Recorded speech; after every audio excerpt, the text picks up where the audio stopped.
días, bienvenidos una vez más al 10º Aquelarre Matemático. Empezamos hoy lunes, las primeras pláticas. De nuevo les queremos agradecer por estar aquí con nosotros y empezamos con un gran expositor.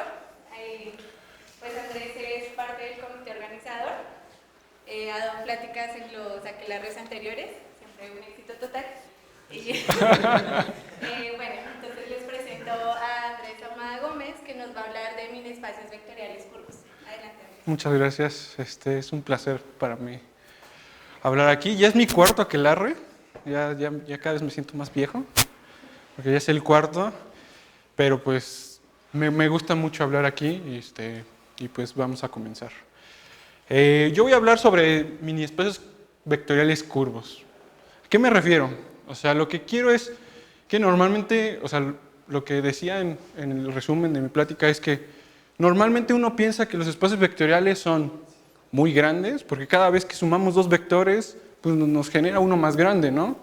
Y cada vez que sumamos, otro más grande, y más grande, y más grande, y así, ¿no? Esa es una noción como, no sé si decirlo, como una idea que uno tiene genérica de los espacios vectoriales. O sea, cuando nos los introducen, sumas un vector consigo mismo y así generas toda una línea. Y las líneas son muy grandes, ¿no? Entonces, esa es una noción que quiero como quitar en sus mentes, que es quitarle lo grandote. Y por eso van a ser minis. Y otra cosa es que son muy planos, ¿no? O sea, no sé, vimos en álgebra lineal que todos son isomorfos a Rn y Rn es como muy plano, ¿no? Entonces, la otra cosa que quiero quitar es que no necesariamente tienen que ser planos, ¿no? Entonces, son dos cosas que quiero quitar en sus mentes, de los ejemplos que tengan. Yo les voy a dar varios ejemplos, ¿no? Y entonces mi primer pregunta es, pues, ¿qué es lo que uno piensa? O sea, les pregunto, ¿es Sn, S2, un espacio vectorial?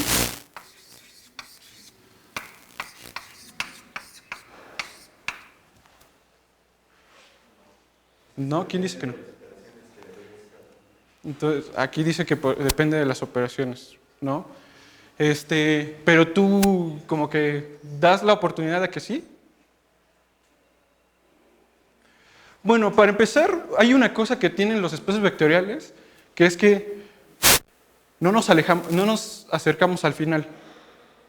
O sea, como que cada vez que nos estamos alejando del origen del espacio vectorial, pues nos estamos alejando y alejando y alejando, pero nunca llegamos a un fin intuitivamente. Y como que la esfera sí tiene ese fin, ¿no?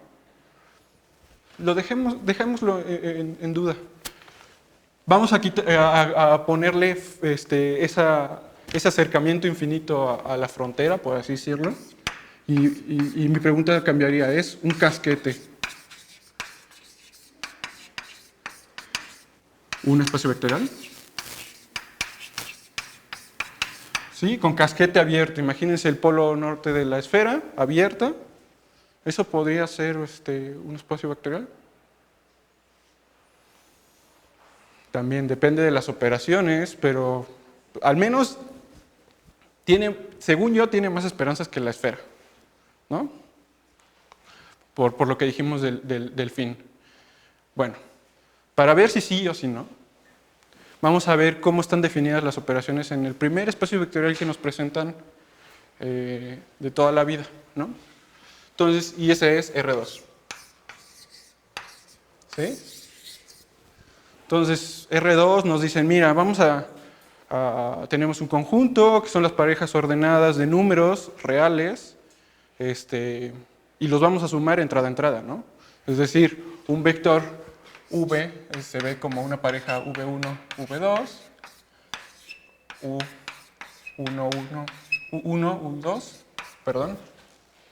Y su suma va a ser U1 más B1, U2 más B2.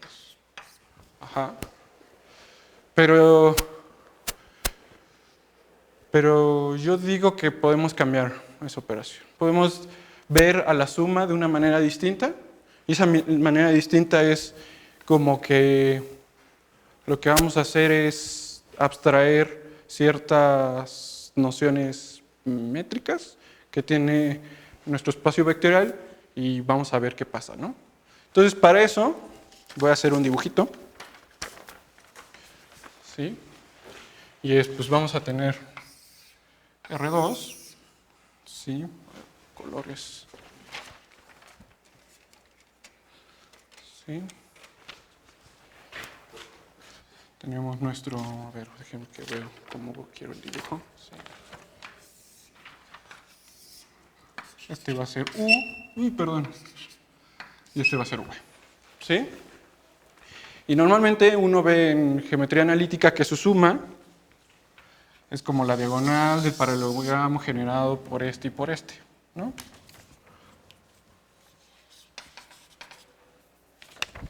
Entonces,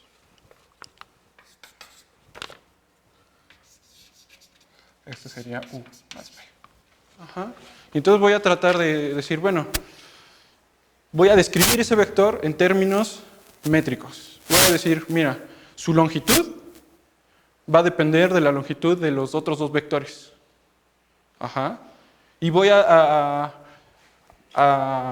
sea, uno sabe que podemos como cambiar de coordenadas a las coordenadas polares, y entonces un vector en coordenadas polares está determinado por su longitud y por el ángulo que tiene, ¿no? Entonces voy a determinar el ángulo de este vector en términos del ángulo de este y el ángulo de este, ¿no? Entonces, ¿cómo podría ser eso?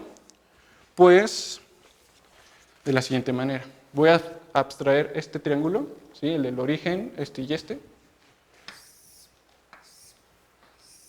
¿Sí? Entonces, esto tiene longitud la misma que el vector U, ¿no? Esto es paralelogramo, con mucha imaginación. Este, V. Y esto es lo que quiero determinar. Este le voy a llamar teta, este le voy a llamar phi. Ajá, este alfa. Entonces yo lo que puedo hacer es, pues, proyectar este lado en este lado. ¿Sí? Entonces acuérdense que este es U. ¿Sí? Lo proyecto ortogonalmente. Y a esta longitud, de este punto a este punto, le llamo B. La longitud de esto le voy a llamar H, de altura, y a este ángulo le llamo epsilon. ¿Sí? Entonces voy a usar nuestro teorema favorito, que es Pitágoras, y entonces x cuadrada es igual a h cuadrada más esto al cuadrado.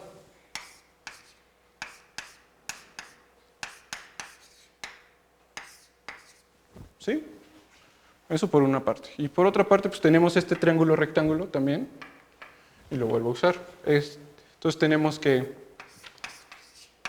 u al cuadrado, que es esta hipotenusa, ¿sí? Es igual a h al cuadrado más b al cuadrado. ¿Sí? Entonces yo lo que voy a hacer es despejar h de aquí y ponerla aquí. ¿Sí? Eso implica que esto es igual a x cuadrada, ¿sí?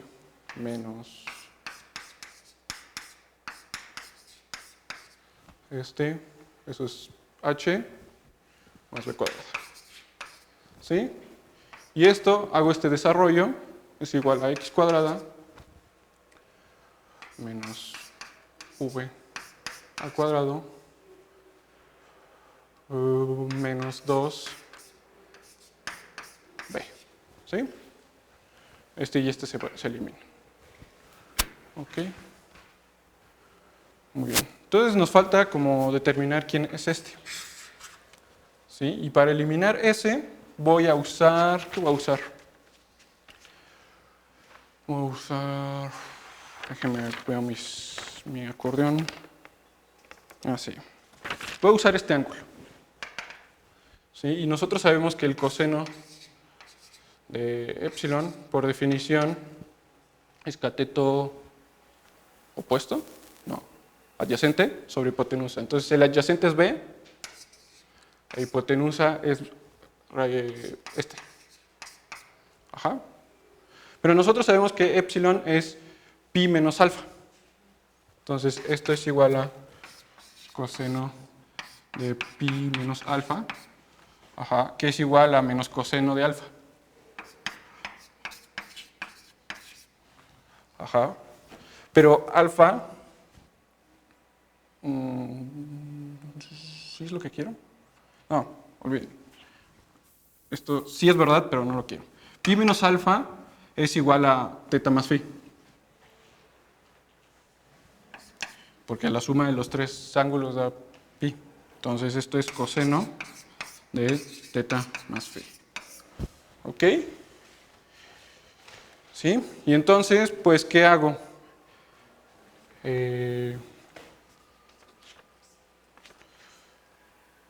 Este B lo despejo y lo pongo aquí. Y entonces, como resultado tengo que u al cuadrado es igual a x cuadrada menos v al cuadrado menos 2 veces la de v, la norma de v, la norma de u, coseno de phi más teta. ¿No? Y entonces, ¿qué hemos visto? Pues que si yo paso este de este lado y este de este lado, ¿sí? Tenemos la norma de x en términos de la norma de u y la norma de v. ¿Sí? Y del ángulo de phi y teta, ¿no? Porque de todo, o sea, phi, o sea, si este es teta, este es phi. ¿Sí? Entonces ya abstraímos la noción de la suma, la longitud de la suma, en términos de las longitudes de cada uno de los vectores y los ángulos respectivos. Ajá. Entonces, cuando queramos sumar este más este, calculamos la longitud de este, y tenemos este ángulo, que es phi más teta. Lo que nos falta ver es cómo vamos a cortar este ángulo para tener la dirección adecuada. Y para eso voy a usar otra cosa. ¿Sí? Entonces, vamos a ver. ¿Dudas? ¿No? Entonces lo que voy a hacer es, agarro de nuevo mi triangulito. Bueno, mejor.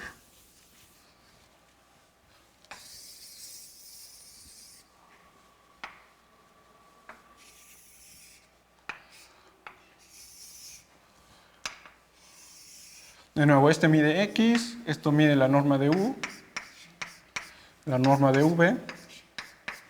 ¿Sí? Por aquí está el origen. ¿Sí? Y lo que voy a hacer es dar ciertas reglas de asignación para los ángulos, ¿no? Entonces, este es, ¿cómo es? Teta y phi. ¿Bueno? Entonces, a este le llamo C, B, A. Lo que voy a hacer es trazar el diámetro, y luego el diámetro. Y estos dos puntos van a ser E y D.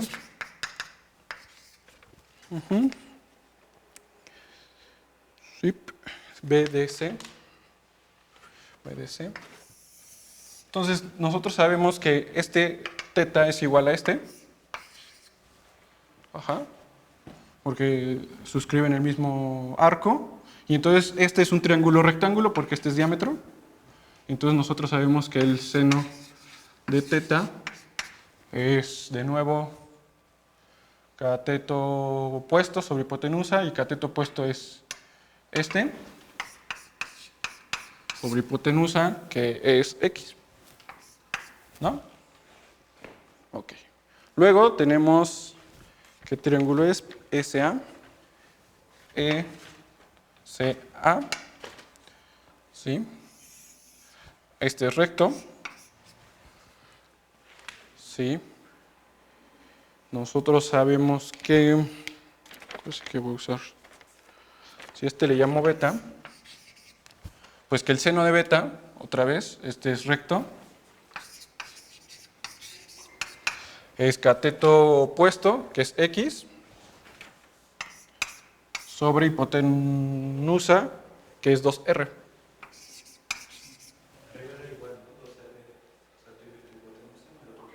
Es verdad, este es 2R. Ajá. Sí, es verdad, claro.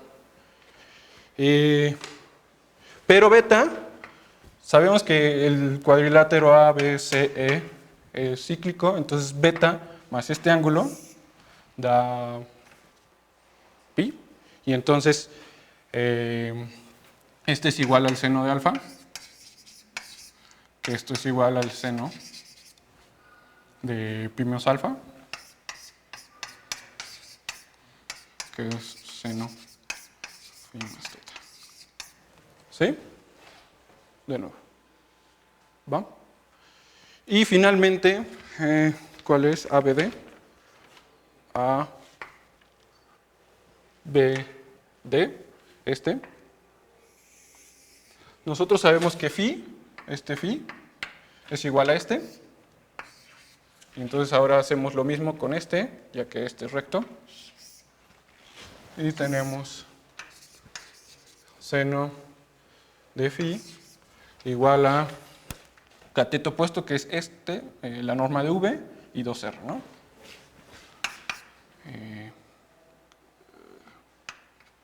La norma de V, 2R.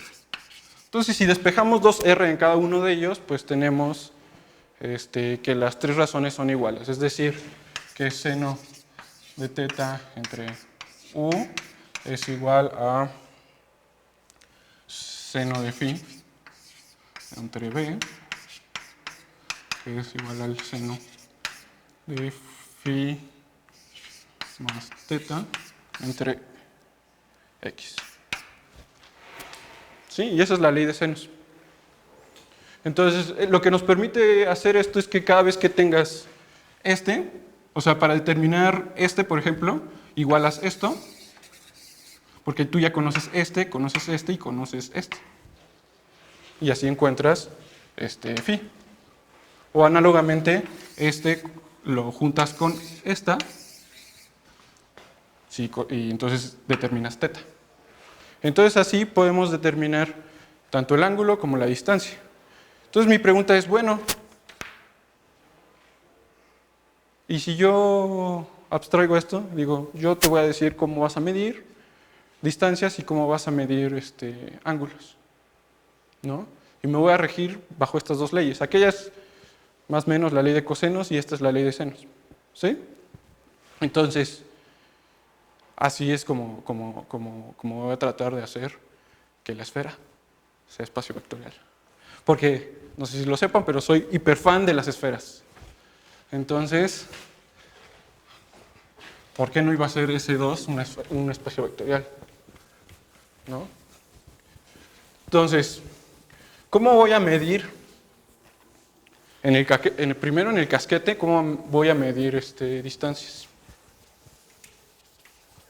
Pues como estoy en R3, voy a medir vía la integral de todo ese rollo.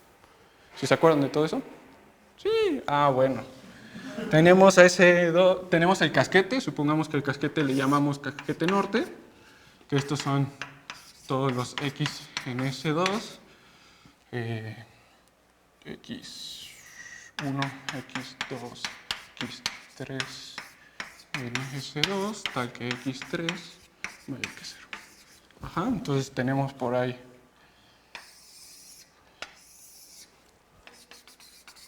Entonces, me voy a basar en el polo norte, ese va a ser mi origen. ¿Sí? Y entonces si yo tengo una curva cualquiera, phi, gamma, ajá, pues lo que voy a hacer es usar las poligonales de toda la vida. ¿Sí? Voy a dividir estos cachitos, puntitos, ajá, y voy a sumar la poligonal que aproxima esa longitud y el supremo de todas esas poligonales y sobre el ínfimo de todas las curvas va a ser mi distancia. ¿Sí les queda claro o no? La distancia, o sea, por ejemplo, este punto Q, la distancia de Q a N va a ser el ínfimo sobre todas las curvas que unen a n con q, ¿sí? ¿Sí? De las longitudes, pero eso va a ser el supremo. Mejor le pongo aquí longitudes de las curvas, y la longitud de una curva es el supremo sobre todas las particiones de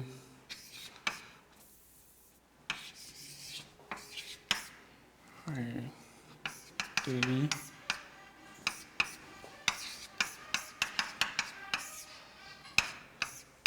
¿sí? Perdón.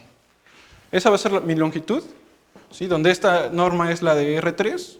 Entonces yo cada vez que tomo una partición calculo este numerito, ¿sí? Entonces va a ser el supremo de estos numeritos y luego hago el ínfimo sobre todas las curvas que unen a n con q, ¿no? Es la noción usual que hacemos en geometría riemanniana para definir la distancia entre dos puntos gracias a la métrica riemanniana que tenemos, ¿no? Aquí está la métrica riemanniana que tenemos. ¿Sí? Ok. Entonces así voy a medir distancias sobre la esfera. Y los ángulos, lo que voy a hacer es, habría dos maneras de hacer eso. Una es, te doy una función que satisface todas las propiedades que tienen ángulos, y la otra es, le huyes y te vas a R2. ¿Sí? Y eso es lo que voy a hacer.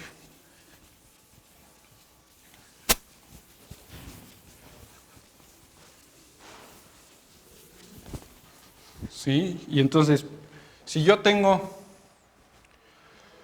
Bueno, lo que uno puede ver es que estas longitudes son realizables. Es decir, este no es ínfimo, es mínimo. Y la curva que los une es el círculo círculo máximo, ¿no? Es decir, la intersección de la esfera con un plano que pasa por el origen. Ese círculo va a ser la que minimiza esta distancia. Ajá. Entonces yo voy a minimizar, voy a calcular ángulos solo con minimizantes. Y entonces si yo tengo dos arcos, gamma 1 y gamma 2 sobre Cn, recuerden, estos van a empezar en n, ¿sí? Y entonces yo lo que voy a hacer, pues los tengo ahí, y entonces a cada gamma 1 de t, gamma 2 de t, lo que puedo hacer es medir esta distancia y medir esta distancia. Sí, lo puedo hacer. Entonces digo, bueno, me lo voy a pasar a R2 y en R2 pues me tomo un triángulo que tenga esas mismas distancias, ¿no? Y entonces aquí mido este ángulo. Y luego tomo el límite cuando t tiende a 0. Y entonces el ángulo entre gamma 1 y gamma 2, ¿sí? Va a ser ese límite. No lo quiero escribir. ¿Sí? Es decir, tomo un triángulo cuyas medidas de los lados sea la misma en R2 y luego tomo un límite. Es equivalente a decir, mira, te tomas el plano tangente aquí, tomas los vectores tangentes a la esfera en n, a cada una de esas curvas, le calculas su ángulo como en R2 y ya, terminas. Pero yo le quiero huir a R2, ¿no? Y esta es mi manera de huirle, ¿no? Y es que esa noción no siempre la vas a tener. O sea, tener un espacio tangente no siempre lo vas a tener. ¿Sí? A priori. Ok. Entonces, así voy a medir ángulos. ¿Sí? ¿Alguna pregunta? ¿No? Muy bien. A mí no me queda claro cómo das la función que va de Pues, a ver, imagínate que este es el origen. Y construyes un triángulo así se llama, un triángulo de comparación de este triángulo, de la esfera.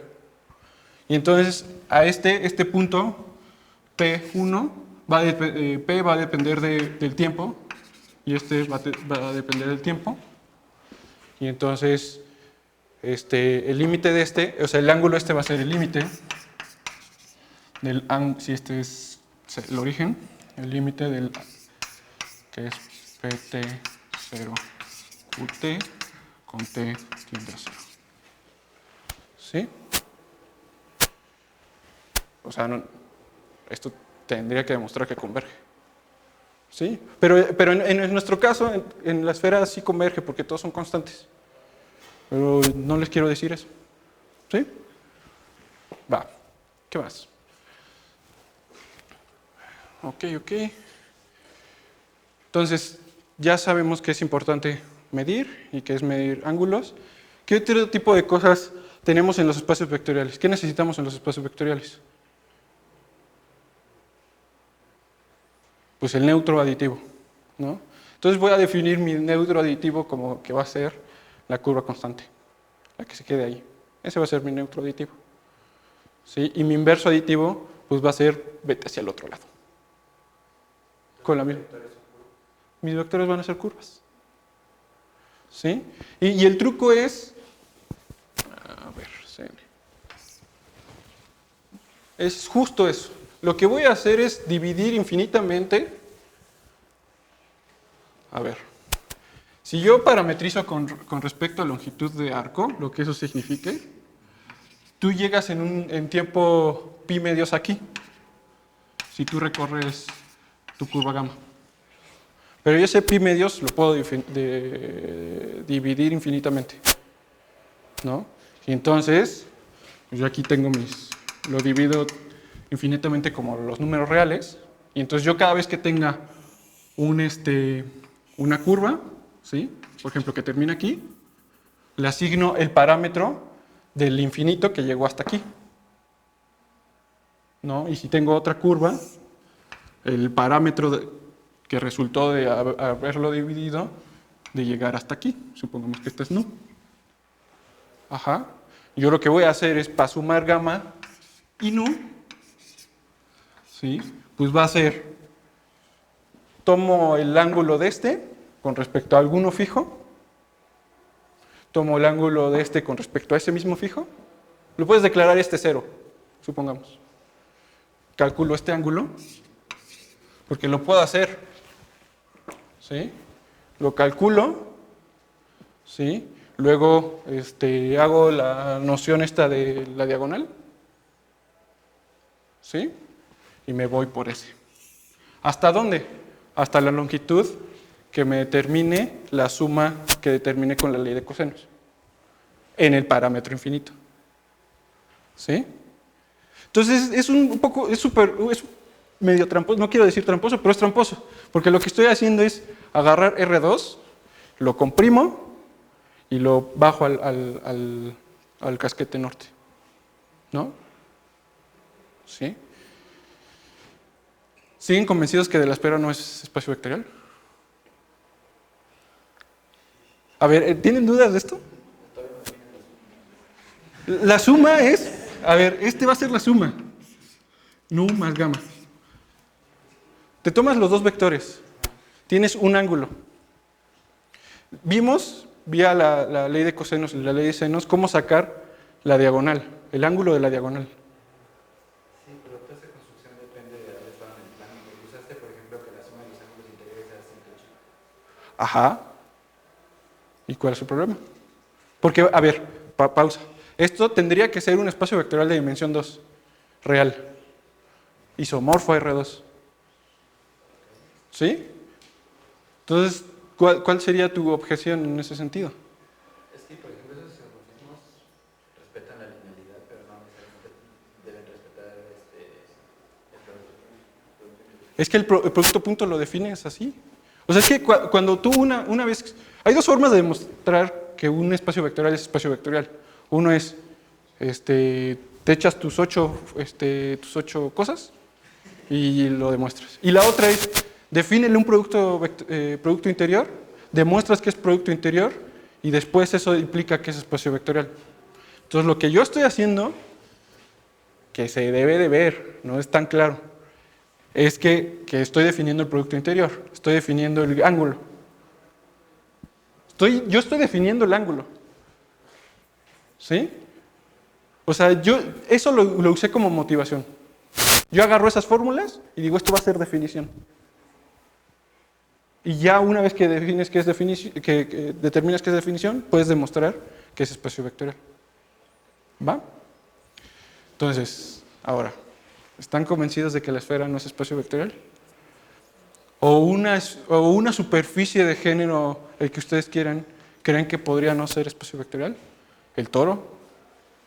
¿Siguen convencidos de que no? Pues yo digo que no. Y va a ser todavía más fácil que este. Porque en la esfera no tienes que dividir infinitamente.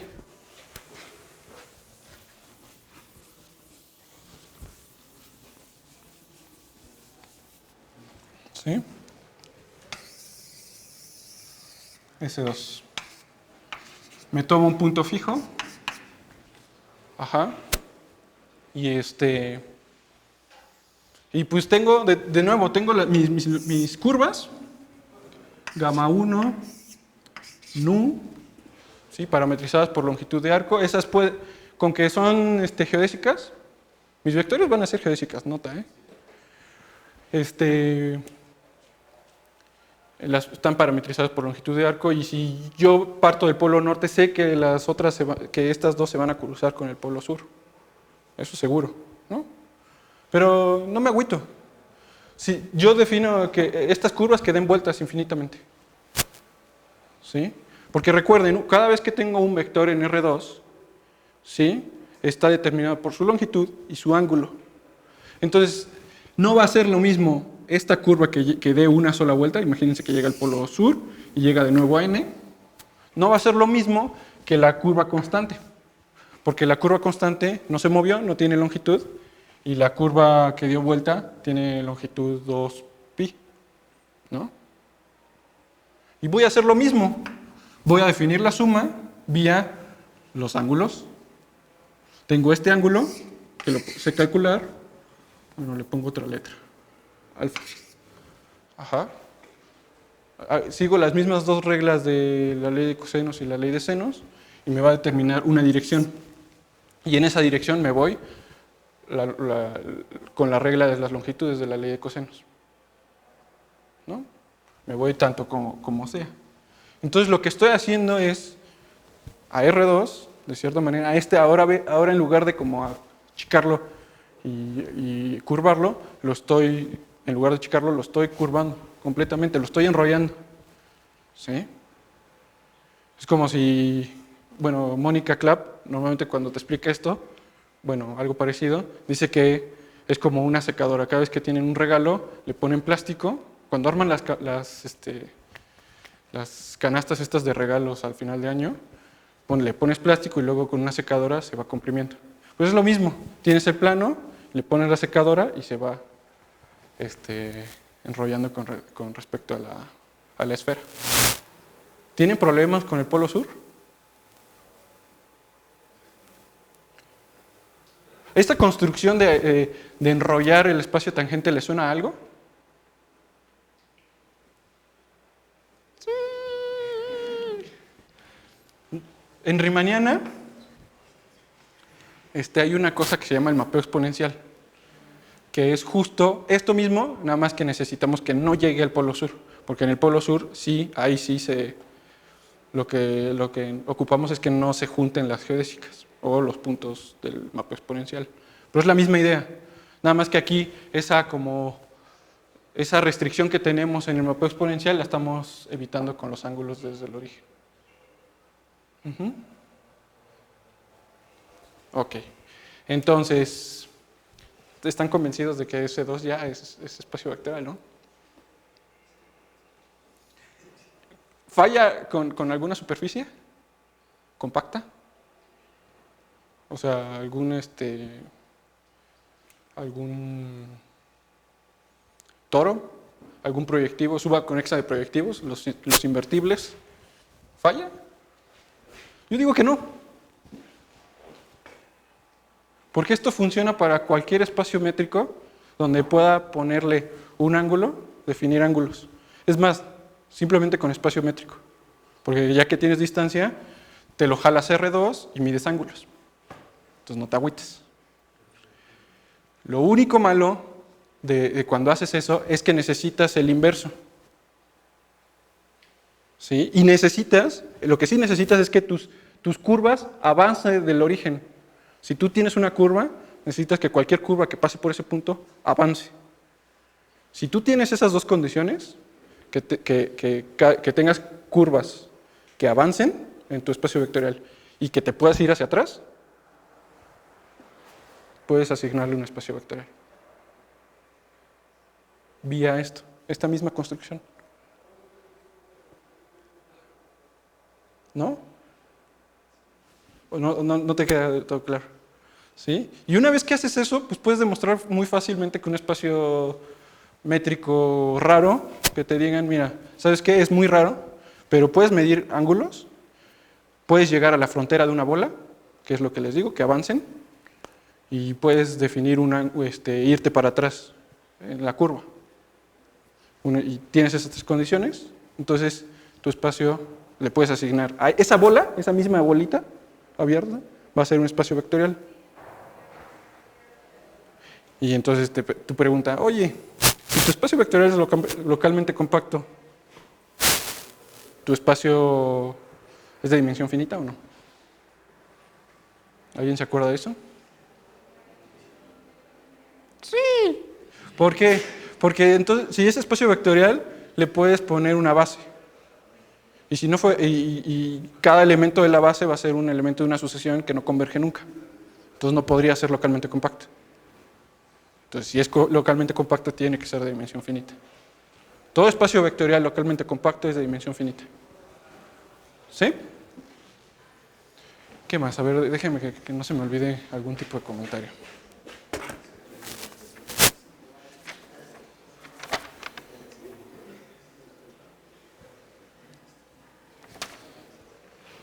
¿Tienen dudas? Y a todo este tipo de cositas de que vas evitando diferenciabilidad, es que, a ver, yo en lo que me encuentro estudiando es, llegas a cierto punto en geometría riemanniana donde empiezas a ver resultados que como que no depende de la diferenciabilidad de tu espacio, que dependen solo de la longitud de tus curvas. ¿Sí? Por ejemplo, existe el famoso teorema de Toponogov,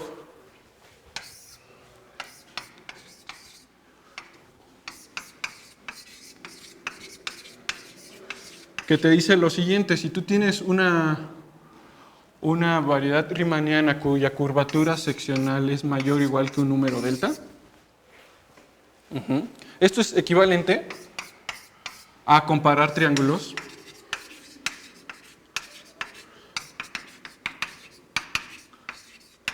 en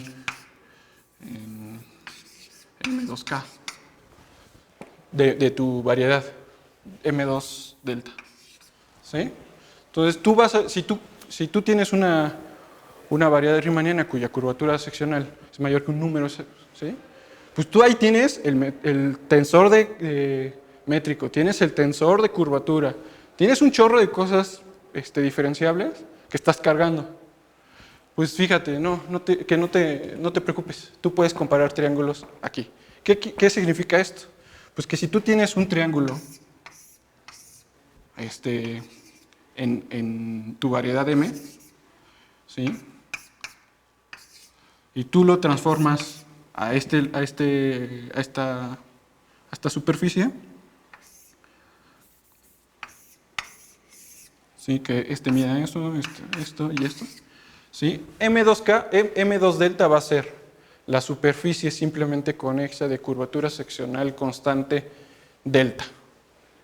¿Sí? Es decir, si delta es 0 es R2, si delta es positivo es una esfera, y si delta es negativo es un plano proyectivo, plano hiperbólico.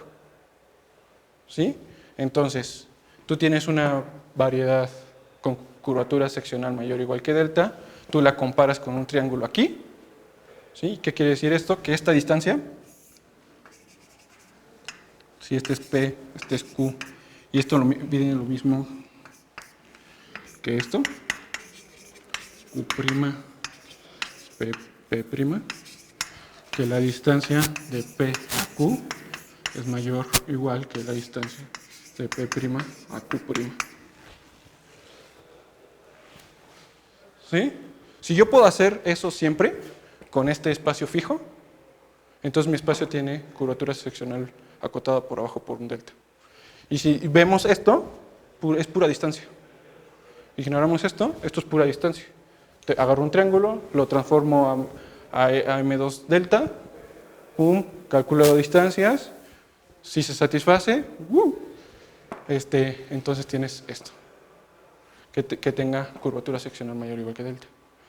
Entonces, en Riemanniana te diste cuenta, mira, llegaste a cierto punto en el que las distancias juegan un rol muy importante y la diferenciabilidad como que no hace tanta falta.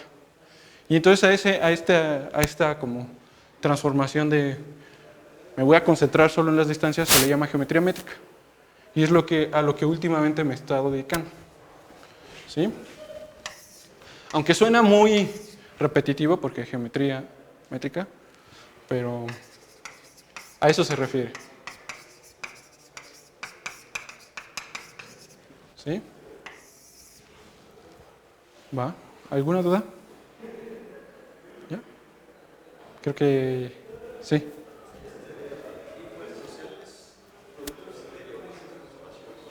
¿Sí? Sí, sí, sí. Siempre y cuando tengas el inverso, regresarte.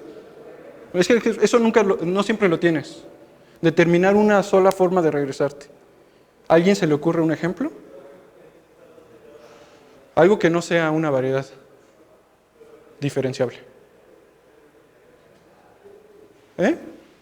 Un cono. Si tienen el cono, cuando llegan, y el origen es el cono-cono, cuando llegan al cono, no saben hacia dónde te tienes que ir. Esa noción es la que quieres evitar. ¿Sí? Pero cuando puedas escoger uno único que vaya para el otro lado, ya ganaste. Y que llegues a la frontera de una bola, con tus curvas. Que eso también podría no suceder siempre. ¿Va? Ok, pues creo que eso es todo. Si no hay preguntas. Entonces, ¿te has encontrado algún conjunto para el cual no existan operaciones ni campos para que ese conjunto sea el espacio vectorial? Pues en realidad no. O sea, sí existen. Por ejemplo, si tú tomas un disco cerrado, ¿sí? Y te tomas un punto aquí, ¿sí? Ahí no puedes regresarte, ajá, y hay direcciones en las que no puedes avanzar. Para acá sí puedes avanzar, para acá sí puedes avanzar, para acá sí puedes avanzar, pero tangencialmente no puedes avanzar, ¿no? Entonces, en este tipo de espacios no funciona. ¿Sí? Tienes que tener esas dos habilidades, ¿va? ¿Más dudas o preguntas? ¿Puedes repetir un poco eso que dijiste de que basta con un producto interior? Como tu noción de cómo probar que un espacio es espacio vectorial. Es que cuando tú tienes el producto interior y tú demuestras que es producto interior, ya está demostrado. O sea, como que cuando lo estás demostrando que es espacio vectorial. Eso de que abras sumas en cada una de las entradas y ese tipo de cosas, está como ahí metido. Sí, pero necesitas tener una suma definida. La suma la tienes definida. Demostrar que es suma correcta. Que esa suma funciona para hacer espacio vectorial. O sea, tú defines tu suma, como lo dije que lo ibas a definir. ¿Sí? Defines el producto interior. Demuestras que es producto interior. Y después de eso te ayuda a demostrar que es espacio vectorial con la suma que pusiste al principio. ¿Sí me entiendes? Pero cuando demuestras que es espacio vectorial está dentro, que es espacio vectorial. Porque abre sumas, saca escalares, todo ese tipo de cosas. Nada más que es más sencillo. A veces. ¿Sí? El problema siempre es la asociatividad. ¿Cómo demuestras que con una asociatividad es igual a la otra. Y con ángulos peor, ¿no? Tienes ahí un chorro de paralelogramos que tienes que ir comparando. ¿Sí? Va. ¿Hay alguna otra pregunta para Andrés? Si no hay más preguntas, te agradecemos, Andrés. Gracias.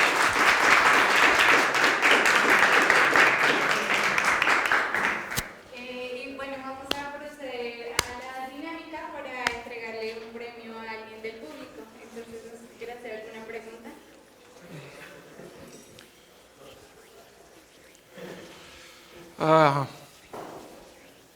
Es que lo remarqué demasiado.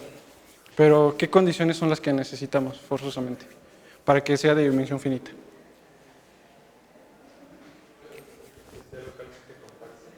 ¿Y qué más? Levanten la mano. Quien quiera responder completo. Son 3 condiciones para que sea espacio vectorial y que sea de dimensión finita.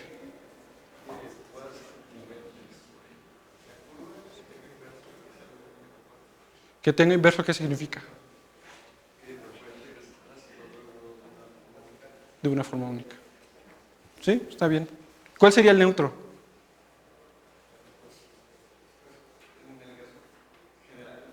En el caso general.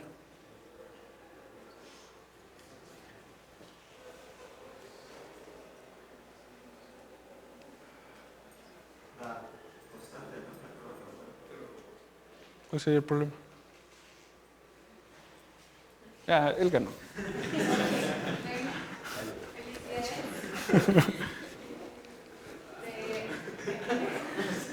A él.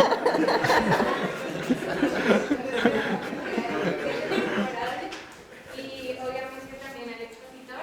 Andrés, muchísimas gracias. Gracias. Bueno, pues entonces, muchas gracias por asistir a esta plática. Los invitamos a que se queden. En este mismo salón tendremos la siguiente plática de David Valeriano, que nos hablará de qué son los androides. Gracias.